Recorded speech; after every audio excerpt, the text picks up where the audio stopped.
नमस्कार मित्रांनो, मी आता आलो आहे गावी. गावी म्हणजे मुक्काम पोस्ट कोतोलीपैकी तुर्कवाडी, तालुका शाहूवाडी, जिल्हा कोल्हापूर. आणि इकडं एवढं निसर्गरम्य वातावरण आहे, तुम्हाला दाखवतो. आमची शेती छोटीशी आहे, अतिशय सुंदर आहे. हे बघा, हे भात लावलेलं आहेत आणि आता भात पोसवायला सुरुवात झालेली आहे.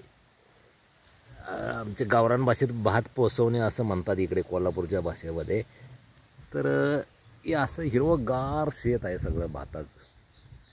बाजूला झाडे, हे सगळे हापूस आंब्याची झाडं आहेत.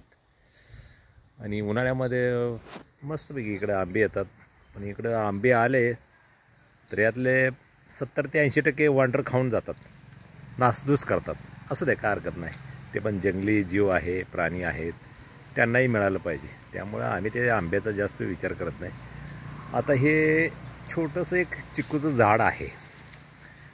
हे बघा, हे चिकू येतात असे, पण ते पण काय पिकतात काय पिकत नाहीत, अशी त्यांची कंडिशन आहे. बघा कसं वाटतंय. खूप म्हणजे खूप एवढं आल्हाददायक वातावरण आहे, काय सांगायचं मला. गावी आलं की परत मुंबई पुण्याला जाऊ वाटत नाही, किंवा इतर कोणत्याही ठिकाणी जाऊ वाटत नाही. कारण गावामध्ये रमलं जातं, मन रमलं जातं. सॉरी, गावामध्ये मन रमलं जातं. असं सगळं आहे बघा हे. आणि उन्हाळ्यामध्ये इथं मग चटई टाकून आम्ही पुस्तक वाचत असतोय किंवा जेवण बनवत असतोय. ही आमची जागा आहे.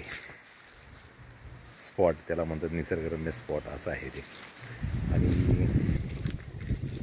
माझ्या चुलतीनं, म्हणजे चुलती आणि मावशी माझी ती एकच आहे, तिनंही हळदीची अशी झाडं रोपं लावलेली आहेत.